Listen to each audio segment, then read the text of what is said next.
Well, another project finished. Don't you just love it when you can say finished to a project that you have been enjoying and you're loving it and you wanted to see how it's all going to turn out and finish? Well, the scrappiest little crazy quilt in the world is done and it's ready to hang on a wall. I have got it, the binding on it, and I used a piece of vintage calico that I've had for eons of time. I didn't have too big of a piece of it, just a little bit bigger than actually the piece itself, so it worked out really well. And I put, let me turn it over. I put a grosgrain ribbon on the back, sewed it on so I can run a rod through there to hang this. And it will hang nicely on the wall when I get that done. But I tack-tied it on the front, and I don't even know if you can see the little ties. They just blend in so well with the thread that I use that you can't even see that, actually. But that I tack-tied it to bind it all together. And I'm really happy with it. I got to use a lot of my pre-made clusters. I got to pull out of my little drawer up here a lot of doodads that I had, little tiny pieces of trim and things like that. I got to use some of my sequins and glitz. I have little hard metal ornaments here. I have a little paper ornament over here. I got to use a lot of things that I just wanted to play with. This is one of those projects that you just want to sit down and you want to stitch. You just don't want to think that heavily about it, crazy quilting style.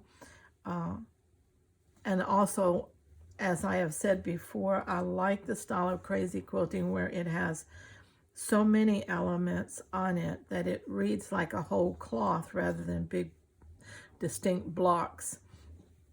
And older crazy quilts used to be like that because they would work them and work them and work them. And I love that. And as you can see, everything here was made out of scraps. The little clusters that were pre-made were made out of scraps. And the binding and backing is made out of scraps. So it's just a wonderful little project.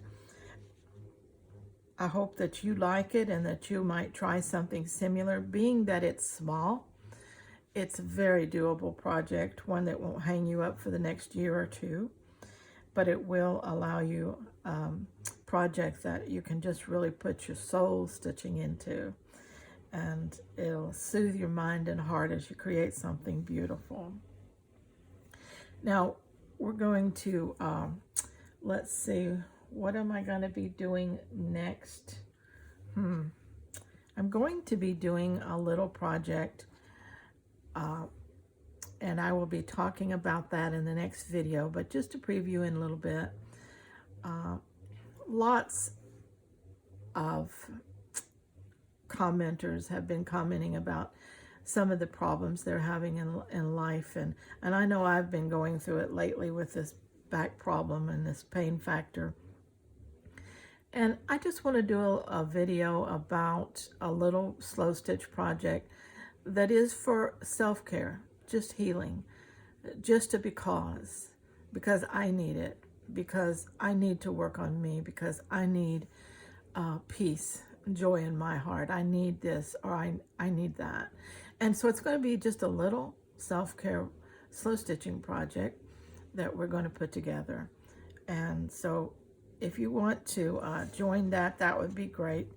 I'll be talking about a lot in those videos about self-care and healing and our mindsets and our mindfulness and reaching for our peace and safety place. So check into that when it pops up on the channel. And I'm doing a lot of shorter videos because it's easier for me in my sittings or trying to stand whatever to do the shorter ones and work with them right now, because I have to change positions quite a bit, and it's just working out for me to be doing shorter ones. So I'm trying to do as many as I can. It really helps me to work with you guys, to make these videos for you. It gives me something to keep my mind off of my back right now, and I just love doing it for you anyway. And I love doing it for me too, isn't it something? So okay, let's tackle this life together, all right, and slow stitch our way right through it. Till next time, you take care.